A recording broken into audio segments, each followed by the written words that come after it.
Well, greetings and salutations, everybody. Welcome to my YouTube channel. My name's John Campea, and this is a companion video. What are companion videos? Well, every day on the John Campea Show in the morning and on open mic in the afternoons, we take some live questions from you guys. But sometimes we don't have time to get to all the live questions that come in. So I want to make sure you know if you send in a live question, it will get answered. So I take all those questions we didn't have time for, and I bring them over here and address them on these companion videos. So if you send in a live question during those shows, even if we don't get around to it, you know your question will get answered in a video. So we got a whole bunch to get caught up on today. We won't get caught up on all of it in this one video, but at least let's get started. So let's start things off with the first question we're getting caught up with, and that's from Jack Leo, who writes, "Just got my wisdom teeth out, not fun. So I feel your pain, John. Love your channel and been a Patreon supporter since day one." Thank you so much, Jack. I appreciate that, man. And keep up the good work. Yeah, so what Jack's alluding to, in case you haven't maybe been around for a bit, I had broken a tooth years ago in a class and had a crown put on it. But then a couple of weeks ago, the crown, about a month ago now, the crown fell out. And my dentist told me they did a bad job. My last dentist did a bad enough job that they can't really fix it. So what they need to do is remove the rest of it, and we got to put in a implant. I'm like, oh, great. So I go in. I've told the story before. Bear with me, but because the tooth was broken so far up and they had shaved it down so much to put in the other crown, the only way they could really get it out is by cutting open the roof of my mouth to get their tools in there to get what was left of the tooth and pull it out. That was not fun. Then they took a giant bolt, screwed it into my skull. That was weird. And now it's got to sit and graft to the bone for another 4 months or so. And then they can actually put the crown on it. So that's where it's at. I couldn't do anything for a few days. I was knocked the hell out. They gave me this hydrocodone stuff that just made me loopy as hell. You can still tell my speech isn't 100% back to where it should be. I still have a little bit of swelling and inflammation in the mouth. My dentist told me it's perfectly fine. But I'm getting there. I'm getting there. Anyway, let's see. Raymond Verada writes, is there a review embargo on Christopher Robin? It opens this week, and people want to watch it, and I haven't heard any reviews. Is that a good sign? See, that was the thing. So obviously, this was a question that came in a couple of days ago because Christopher Robin opened on Thursday. But weirdest thing, Disney, who they lift review embargoes earlier than most studios do, because they believe in their movies. So they lift the review embargoes earlier so positive word of mouth can get out. Disney did not release the review embargo for Christopher Robin until the day the movie came out. Not just the day, but the moment the movie came out. The review embargo did not lift until the Thursday night at 7 p.m., which is when the first screening started happening. And to this day, I have no idea why. Look, Christopher Robin's not a perfect movie. It's not. The first act has some real issues. It does. And I think some people will check out. But after the first act and you get into actually the 100-acre wood creatures, it becomes very charming. And I'm finding most audiences are actually quite enjoying it. I have no idea why Disney pulled that. I really don't. There was no need to, because it's a pretty solid movie. It's not getting the best reviews in the world, but it's over 60%. And yeah, this whole notion of hiding a movie is never good. And poorly done, Disney. Poorly done. You shouldn't have done that. There was no need to do it. I mean, it's your movie. You can do whatever you want, but I think it was pretty cowardly, to be honest with you. I thought it was pretty cowardly. Anyway, and I'm not just picking on Disney. I would say that about anybody. You hold off your review embargo until the moment the film opens to audiences. That's cowardly. And everybody knows I love Disney. I love Disney, and I love their Marvel films, their Star Wars films, their Pixar films, their Disney Pictures films. I appreciate their movies very much, but I call a spade a spade. If this were any other studio, I would be saying holding off your review embargo until the moment the movie opens is cowardly. And so just because you're Disney, you don't get a free pass on that. That was cowardly. And I really hope this doesn't become a trend with them. Because hiding your movie so the audiences don't get a chance to see reviews on it in making their decisions about whether or not to invest their money in going to see your movie, cowardly. Absolutely cowardly. And that, again, there was no need to, because Christopher Robin is a really enjoyable little film. So there was no need for it. Anyway, I'm flabbergasted by it. And anyway, Praise Kyogura writes, when are we going to get live action Lion King footage? Oh, who cares? I mean, like honestly, the movie is still practically a year away. I believe it doesn't open till like July 2019. Might be wrong about that, but I'm pretty sure it's July 2019. Which means it's still basically a year away.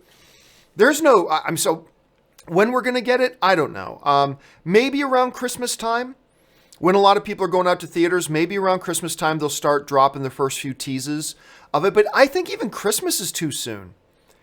I mean, they might look at it and think, no, that's late enough, Christmas time. But I wouldn't expect to see anything prior to December, to be honest with you. And again, you know my thoughts on this. There's no need to put out stuff right now. Any excitement and buzz you generate right now about Lion King is going to be gone in a couple of months. So there's no point. Hold that stuff off. Be patient. Like, I'm thinking, if you're Disney, be patient.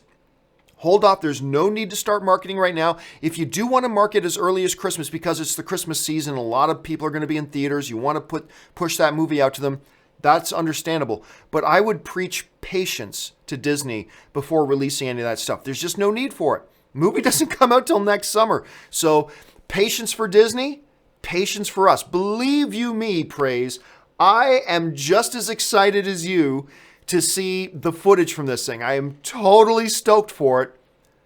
But let's just keep reminding each other that it's still a year away and there's no rush. Let's see here. The Doctor's 13th Blu-ray Reviews writes, Hi, John. What did you think of the Star Trek Discovery Season 2 Comic-Con trailer? I liked it.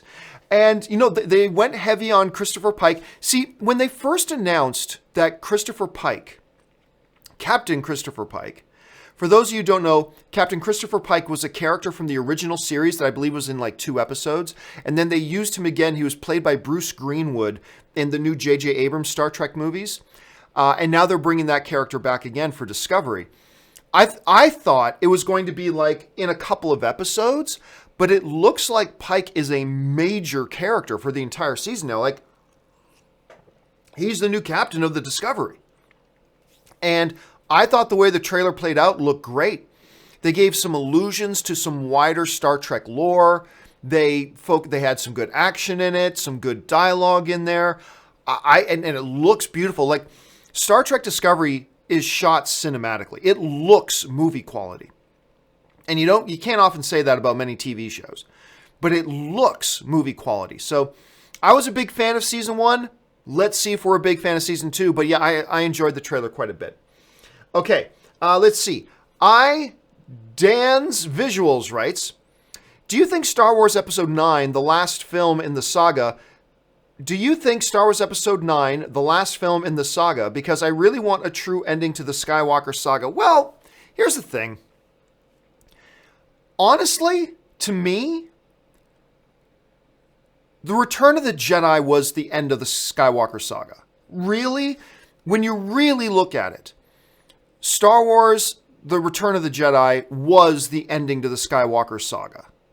And it was the perfect ending to the Skywalker saga. There are members of the Skywalker family in the new movies, but these new movies are not Skywalker saga. I mean, really at all. These new movies are about, hey, like it's 30 years later, the story moves on, you know? And we still have characters from the original, which is great. But really, when you look at from Force Awakens to Last Jedi and whatever they're doing in Episode 9, these aren't Skywalker saga movies. There are Skywalkers there, but they're not Skywalker saga movies. To me, the true, real, like you're saying, you want a true ending to the Skywalker saga. Well, we got it. It was called The Return of the Jedi. That was the end of the Skywalker saga. It ended with Luke Skywalker, son of Anakin Skywalker, standing over the funeral pyre of his now fallen father, Darth Vader, who finally found some redemption in choosing his son over the Emperor, gave his life to save his son, and with the night sky as the new Death Star is destroyed, the Emperor's gone, and Luke Skywalker standing over the funeral pyre, of his father, Darth Vader, Anakin Skywalker. That is your ending to the Skywalker saga. That is your perfect ending. And Star Wars goes on. So episode 7, episode 8, episode 9, and there will be episode 10 and episode 11 and stuff like that. That will not be Skywalker-centric. And like I said, I would make the argument that the new films are not Skywalker-centric. There are Skywalkers there, but they're not Skywalker-centric. If anything, this is Rey's trilogy. Really, it's Rey's trilogy. So, yeah, I would say, no, this won't be the end of the Star Wars episodic movies. And as far as the desire for a true Skywalker ending, Skywalker saga ending, we already got it. And I thought we got a great one. That's just my opinion. Anyway, Pablo Diablo writes, with that screw in your jaw, will you set off metal detectors like Wolverine? Imagine the things Magneto could do. Oh, Magneto could rip my head apart. Because I got a couple of pieces of metal in my head. And Magneto would just have a field day with me. Nope, for whatever reason, dental stuff, like even like metal fillings, I don't have any metal fillings, but people who have metal fillings, stuff like that, don't set off detectors. I already have one implant from an old broken tooth from years ago down here. And there's the screws in the lower jaw. And that has never set off any problems. So I've never had any problems with that, thank goodness. Ali Hussein writes, hey, John. I just watched an interview with Tom Ellis from TV Line. He was saying that Lucifer is starting shooting on August 13th. Netflix ordered 10 episodes. Now, I've heard that it starts shooting like by mid this month, so that's completely consistent with that. I hadn't heard the 10 episode thing. I thought I had heard 12 or 13, but I could be wrong. I mean, I wasn't paying really close attention. All I know is that I am very excited that Lucifer is coming back. It is one of my favorite shows on TV. I was heartbroken when they canceled it. I thought the season finale last season was awesome. And it's like, you cannot end the show like this. You know, I get it. I get why Fox canceled it, because even though Fox had other shows that didn't have as good ratings as Lucifer did, they at least owned those shows. Lucifer is actually owned by Warner Brothers. And, you know, Fox was just the TV station for it, the TV distributor for it. So they were like, it's not worth it to have a show with these ratings, which weren't bad, but weren't great either, when it's just somebody else's property anyway. So they decided to cancel. I get it. I do. I get it. I'm just super grateful to Netflix that they actually picked it up, because I cannot wait for season 4. Oscar Fierro Cruz writes, do you still watch trailers of movies you've already saw just because they're so awesome? I still watch the Batman vs. Superman Comic-Con trailer occasionally. Oh, you're damn right I do. Yep, I still do. I'll pop on trailers I love even after I've seen the movies. Sometimes, you know, I'll even go back and pop on a trailer to a movie I've seen just to try to remind myself, what was my expectation like going into that movie? And I'll watch the trailer and go, oh, yeah, that's right. I remember I didn't think the trailer was any good, and I ended up loving the movie. Or I thought the trailer was great, and the movie wasn't so good. Or, yeah, the movie lived up to the trailer, something like that. Yeah, I admit I do that. I still go back. Dude, every once in a while, every couple of months, I'll still pop on the first trailer to the original Transformers. And when I say original, I don't mean the animated 86 film. I mean the first Michael Bay Transformers, which I still contend is a great movie. I love the first Transformers. I do. I love that movie. But, yep, I still go back and watch it. What about you guys? You guys still go back and watch old trailers? I absolutely do. All right, let's see here. Ali Hussein follows up with, Tom Ellis was saying the show is going to be more mature and the previous season. Tom Ellis was saying that the show is going to be more mature and the previously season. I think what you're saying is, Tom was saying that the new season will be more mature than the previous season, which is what I'm hoping for. Now, I'm fine if they don't. But one of the great things about them going to Netflix is, look, Lucifer is a hedonistic individual. Like, there's constant references and jokes and alluding to orgies and sex parties and, like, group sex and drugs and blah, blah, and all this kind of stuff, right? And I'll be honest with you, I was really impressed with Fox, that Fox let them get away with as much as they did. They did some stuff in that show that I thought, no way you could put that on network television, and they did. So bravo to Fox, full marks to Fox for letting them do that. But there are still, no matter how much Fox was willing to let them do, there are certain boundaries on network television you can't cross. And I get that. So on Netflix, though, it's a different issue. And I have been wondering, will they will they be a little bit more mature? Will they be willing to drop an F-bomb? Will they be willing to show a little nudity? Will they be willing to show a little sex? Like, will they be willing to do that kind of stuff? Because it's all not for the sake of doing it, but it's completely consistent with the character of Lucifer and who this Lucifer Morningstar is. It's complete. I'm not saying just because any show goes to Netflix, oh, put in boobs. Why? Because it's on Netflix, so you can show boobs. It doesn't need boobs. But with Lucifer, it would be consistent with who the character is, right? So I'm going to be curious to see if they go more mature. And if they do, how much more mature will they go? So it's going to be, there's probably a fine line in there somewhere, but I'm just going to be curious to see where they end up on that. Michael Soleric writes, converted my friends to AMC A-List. They love it. I've gotten a couple of my friends to sign up to A-List. Everybody loves it. A-List is a no-nonsense, purely straightforward, super convenient. I mean, 3 movies a week, any movie, anytime, any theater screen, IMAX, Dolby, Prime, 3D, doesn't matter. Book your tickets in advance, reserve your seat in advance, all that kind of good stuff. It's amazing. It's amazing. I absolutely love it. And this coming from a guy who has very verbally been very critical of AMC, particularly the HR. I mean, I still love AMC as a company. I do. Even after I left AMC, I love them as a company. And there's a number of people there, some of their executives, some of the smartest dudes in the business. I have a very warm place in my heart for AMC. I spent a number of years there doing stuff with them. Nothing but warm butterflies and things. Their human resources department is run by a bunch of demonic imbeciles. Their human resources department, and this is just my opinion, but their human resources department is run by a gaggle of idiots.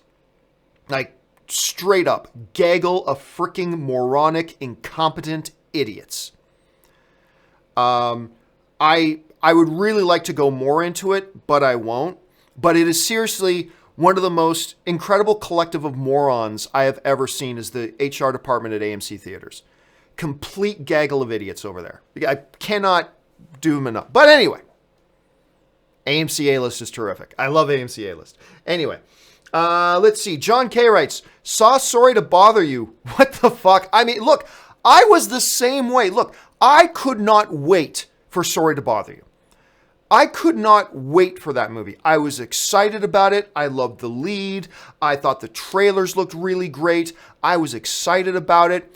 We've been talking a lot on my show in recent days about deceptive marketing. Sorry to Bother You is a terrible offender of deceptive marketing. That movie is nothing like what the trailers make it look to be. And I get what they were going for in the movie. I get it. I get, you know, oh, this is all a giant allegory. It's like this, and it's all symbolic, and I mean, it's making commentary about this, and I get it, and I applaud the effort. But it was a hot fucking mess of a movie, and everybody else loved it. Everybody loved it. Critics loved it. Fans are saying they loved it, and I'm like, you know, oftentimes there are movies that everybody loves that you don't love, but you go, but I could see why people like that. And vice versa, there are movies that everybody hates that you think are pretty good, but you go, yeah, but I could see why you wouldn't like it. This is one of those movies that I just don't get it. I do not get how anybody gives this movie a pass. I find the movie horrible. And if you guys have been watching me, you know I was damn excited about this movie. I was really excited about this movie. And Lakeith, I mean, I love him on just about everything I've seen him in. And I was so excited for it. And obviously Tessa Thompson, and, you know, I'm an Armie Hammer fan. And that movie was just it was awful. It was unwatchable. Listen, if you're interested in the movie, don't take my word for it.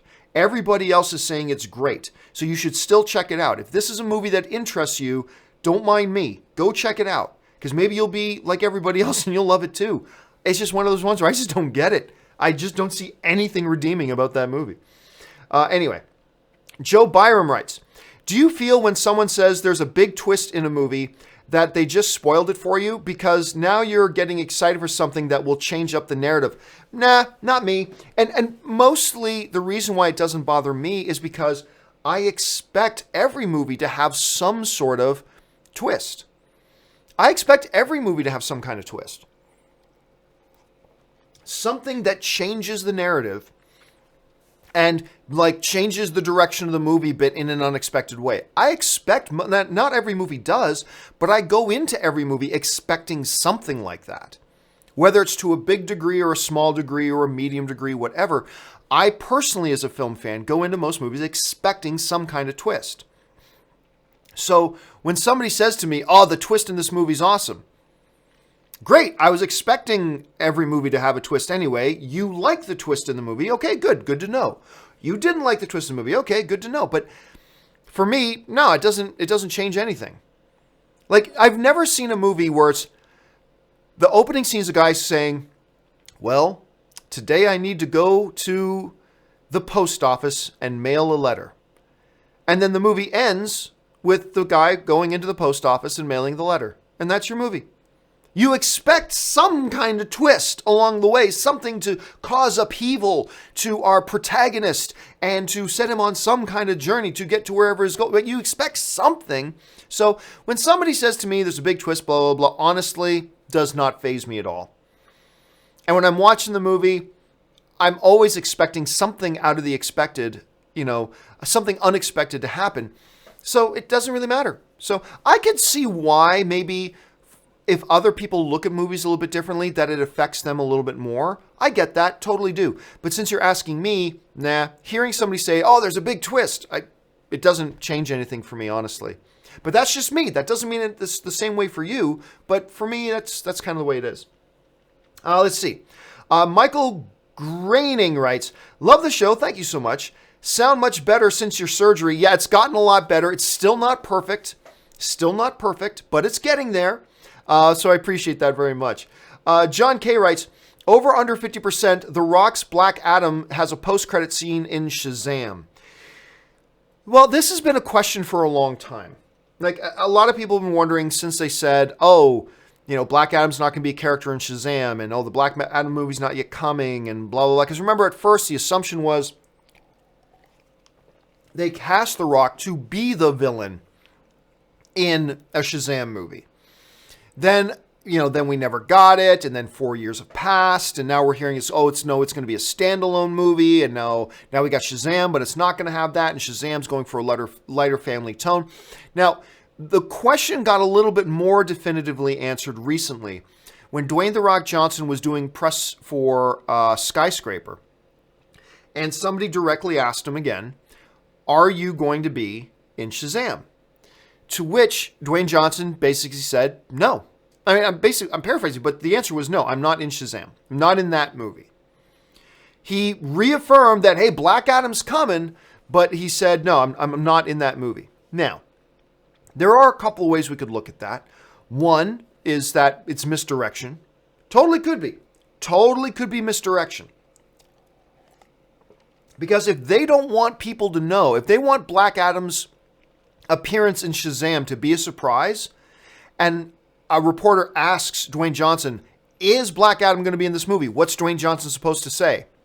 Oh, nuts, you asked me. Because we wanted to keep it a surprise, but you got me. Yes, no, obviously he can't say that. He's going to say no.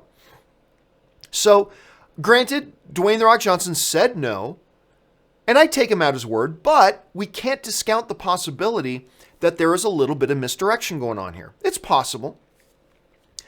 I'm going to take well under 50%. Well under 50%. Like, there's no way the line should be 50%. The line should actually be closer to 10%. If you say over under 10%, there's a chance he appears in the movie. Maybe then you have a little bit of a struggle. But at 50%, it's way too high. And the reason I would take the way under on 50% is not because The Rock said he's not going to be, although you do have to take that in consideration, I guess. The main reason to me is this. From what we've been hearing, on everything Dwayne Johnson said, Black Adam's going to be a badass. Black Adam's going to be a badass character. From everything that Dwayne Johnson has said. If we take that and we understand, especially after seeing the Shazam trailer, Shazam is a superhero movie of Tom Hanks's Big. It's very light. It's it's going to be a fun, funny, very lighthearted kind of movie, which is great. Which is great. I mean, we can use some superhero movies like that. Why not? That's wonderful. Not every movie has to be Batman, you know? I love Batman, but not every movie has to be Batman. So that's great. Understanding that, it just seems like what we're hearing we're going to be getting from a Black Adam, it feels like it would be very jarring to have that kind of a movie and then all of a sudden Black Adam shows up. Now, granted, Mark Strong doesn't look like the Stay Puft Marshmallow Man either. He looks like he's going to be pretty serious. But it just seems to me that Black Adam is a little bit out of pace with that. And if you are going for a badass Black Adam, do you really want his first appearance on screen to be in a lighthearted little film? Or do you want his first appearance to be in something a little more gritty? So I would think that because they would want Black Adam as an edgier character to make his first appearance in something a little bit more gritty than a Shazam movie, I'm going to take the way under 50% on that. That's just my opinion. What do you guys think? Do you think there's a greater than 50% chance that Black Adam shows up in Shazam? I don't think so, but maybe you guys do. If so, jump into the comments section. Let me know what you think. Okay. Devontae Brown writes, not kidding. MoviePass is blocking most theaters again. I've been hearing that off and on from everybody, Devontae, seriously. That, hey, just went to my theater to use my new MoviePass, and look, and they'd show me a screenshot of their phone. No showtimes, no showtimes. And it's like it's happening. It seems to be happening periodically around the country with different people, which sucks. I mean, they're facing a big money problem right now, but it sucks. But hey, man, we'll just have to see where everything ends up. It is frustrating. I can imagine, especially since MoviePass, you're not allowed to use MoviePass. You can't book your tickets in advance. You have to physically go to the movie theater to use your MoviePass. And I can only imagine how frustrating it must be for people going, okay, I'm going to use my MoviePass to go watch, hey, Mamma Mia's been out for a couple weeks. I'm going to use it to go watch Mamma Mia this afternoon. And they get in their car, or they call an Uber, or they get on a bus or whatever, and they travel to the movie theater, and they get there. Great, now I'm going to use my MoviePass to see the movie. No showtimes available. I can only imagine how frustrating that must be for some people, Devontae, so that sucks, man. Let's see. The Mad Titan writes, glad you're doing better. I now officially own all of Miyazaki's movies, and he might be my favorite director. Would he be in your top 10? Oh, I don't know, man. I mean, I can't immediately say no because he's so good. But I can't immediately say yes either. Oh. You know what? Right now, I'll say no. I mean, Miyazaki ranks way up there. Does he crack my top 10? If I sat down and actually wrote out a list and put some thought into it for like 30 minutes and wrote out a list, there's a chance once I get down to that 8, 9, 10 spot that maybe Miyazaki pops up in there. But I'm off the top of my head, I'm going to guess he probably falls outside of my top 10 list. But he's great. And in the pantheon of the thousands of film directors that we've had, the very fact that he's going to be knocking on the door of the top 10 is a testimony in and of itself. I just don't know. Like I said, if I had to give an answer off the top of my head, I'm going to say no. But if I took 30 minutes to sit down and actually write out a list, maybe he does come in that 8, 9, or 10 spot. But for me, I'm going to say no for now. But he's definitely at least knocking on the door because he's amazing. He was incredible. Let's see. Oscar Fierro Cruz writes, I would love to see Daniel Day-Lewis in a comedy. Oh, I would love to see a Daniel Day-Lewis in a comedy too. But, you know, he is apparently retired. You know, his publicist put out a statement prior to Phantom Thread coming out that Phantom Thread was going to be his final movie. He was retiring. Now, I've never heard anything about whether there's health issues or whether Daniel Day-Lewis is like, I've got enough money to live the rest of my life comfortably and for my children to live the rest of their lives comfortably.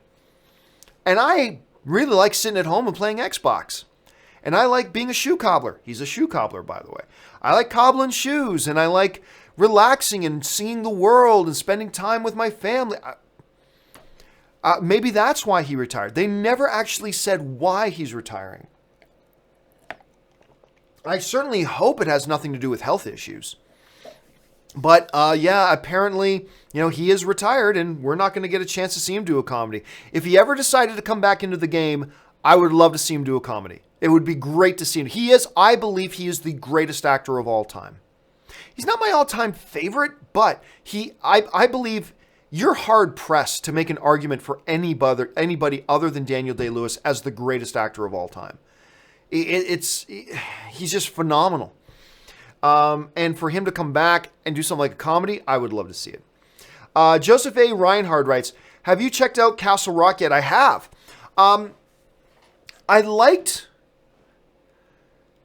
It feels like a Fox show, to be honest. It's on Hulu, I believe, but it feels like a Fox show. But I really quite liked the pilot. I liked the pilot. And I'm liking the show. I'm on board with it, but hot damn, this show needs to pick it up. Because I remember getting about halfway through episode 3, and I'm like, this show is really dragging its feet. Like, I don't mind slow pace. Slow pace is fine. But when I can't even feel a heartbeat on the pace, and that's what I've kind of felt. I think I'm up to episode 4, so I'm not totally caught up. But I do, while I very much like the pilot, it reminds me a lot of Cloak and Dagger. I really like the pilot, and even the second episode, but then it just got really slow. And honestly, it became a little laborious to try to watch. But I'm feeling the same way with Castle Rock a little bit now, but I'm only a couple of episodes in. Quite enjoyed the pilot, the setting up of the premise, but I need them to pick it up a little bit. You know what I mean? So that's where I'm at with that right now. Da298 writes, High School Musical has reboot potential with movies, music sales, and live concerts. Would like to see a new take on it from Disney. Could make money. I don't know that it would make any money. I think the time of High School Musical has come and gone. Now there's a bit of a stigma attached to it, I think. I honestly, I don't agree. Now, I mean, obviously for you, it would work, and you would look forward to it, and you think it could make some money. That's great. I'm in a little bit of a different position. I'm not somebody that High School Musical ever worked for, but at the same time, there was a diminishing return on High School Musical, and they ended it for a reason. And I honestly do not sense any sort of groundswell amongst the fan base to see it return. You know what I mean? And maybe I'm wrong about that. I could be dead wrong about that. Absolutely. I'm just saying from where I'm sitting, and that's all we can comment on is our own perspective. From my perspective, I have not sensed or heard any sort of a groundswell of a grassroots demand to see High School Musical again, to suggest that if they did another one, it would have any kind of success. I don't think it would. But then again, I could be totally wrong about that. Maybe it would. I just don't think so. What do you guys think? Do you think that High School Musical has reboot potential? Do you think it could be a big pop cultural thing again if they relaunched High School Musical? Jump down to the comment section. Let me know what you think. Not whether or not you like High School Musical, but do you think there's potential there for something good to happen with it? Let me know. Tell me what you guys think. Okay. Chris Parker writes, was watching Set It Up. Oh, that's the Netflix movie. And noticed scenes filmed in public on New York streets. If you look, you can catch bystanders staring at actors and cameras. Legally, if you're walking by and caught in a frame, can you object to being in the movie? I could be wrong about this, but here's my basic understanding. I can't walk into your house and start taking pictures in your house. But if I'm out in public space, in a public area, and I'm just shooting things out in public, and you're out in public, then I don't think you have a claim to privacy. Like, you can't walk down a public street and tell people, you're not allowed to look at me. You're not allowed to look at me. You're not allowed to look at me. Sorry, you're out in public. If you're out in public, people can look at you. If you're wearing a big green hat, people are allowed to look at the big green hat. I can't break into your house and sneak into your private property and look at your big green hat. But if you go out in public and you're just walking around out in a public area where people are allowed to film and you come across it, well, you're out in public. You're out there. So here's a good example. And again, I could be wrong about this, but here's an example. It's like whenever something happens in Las Vegas in a movie or TV show, they always do cityscape shots of Las Vegas, right? Well, part of those cityscape shots is you always see the Paris Hotel with their Eiffel Tower. Do they have to get Paris Hotel's written permission to be in the movie? No. Do they have to pay Eiffel Tower some kind of fee because they caught? No, because they weren't inside the Paris Hotel. They were out on the public streets, and that's visible from the public street. Shot it. So my thinking is, and I could be wrong about this, if I'm shooting, if I have the proper license and everything, and I have the proper permits to shoot something out on a public street one day, and you happen to be walking by in the background back there, I don't need to get your permission. Now, if I run up to you and I'm doing some kind of man on the street documentary and say, hey, sir, as an average citizen, what do you think about this? Now I need you to get you to sign a release. Now I have to get you to sign a release for me to use you in the movie. But my understanding, and again, I could be wrong, I am no expert in this field, but my understanding is if I'm shooting out in the street, out in public, and I'm just shooting in a public area, and you happen to be out there in the public area just walking by, and somebody catches you, well, I mean, then that's that. So I don't think you can object. But again, I could be wrong about that. Do not take my word for it on that whatsoever. MC Flops writes, how would you rank the Mission Impossible franchise? Okay, so I would rank it starting from the bottom. Mission Impossible 2, the first Mission Impossible, Mission Impossible 3, Mission Impossible Rogue Nation, Mission Impossible Fallout, and then Mission Impossible Ghost Protocol. So Mission Impossible Ghost Protocol is still my number one Mission Impossible movie. I like Fallout very much. I even put it above Rogue Nation.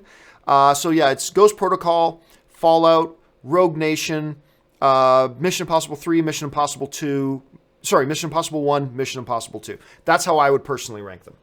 Dervunderbar writes, I'm mad as hell and I'm not going to take this anymore from Network, one of the all-time classic lines from any Hollywood movie. Good line. Michael Solaric writes, I just watched The Frighteners and I enjoyed it immensely. It was perfect. Michael J. Fox, also a type of film Peter Jackson likely won't make again. You know, it's really funny because also in that movie was R. Lee Ermey. Is that how you pronounce his name? I used to say Emery, but then people correct me and says, actually, it's Ermey, whatever. The all-time stereotypical military sergeant kind of guy. You know, that guy, he was the best. Anyway, you know what's really funny is after Lord of the Rings, I remember very clearly this one interview Peter Jackson did. After he was done with Return of the King, I remember him saying, I would like to go back and make a couple of films like The Frighteners again. But he never did. He did some different types of movies, some more passion projects and smaller scale movies he did. But yeah, he never did. And we were kind of expecting it. And at this point, Michael, I think you're absolutely right. I don't think there's probably any chance we're ever going to see Peter Jackson go back and do a movie quite like The Frighteners again. I'm really curious to see what he's going to direct again. There's still talk that maybe he'll do a Tintin movie, but I really doubt that at this point. But they keep saying they're going to do it. I just don't believe them. He's, of course, producing that new movie coming out, Mortal Engines.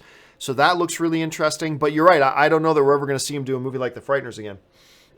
Okay, the Mad Titan writes, wasn't a fan of the first Godzilla. However, I'm really excited for this next one. And Kong v. Godzilla, Dawn of Justice. Kong v. Godzilla, Dawn of Justice. Yeah, you know what? That is the neat thing about this trailer. And that's the hallmark of a great trailer. Is that it changed, it did a lot of conversion.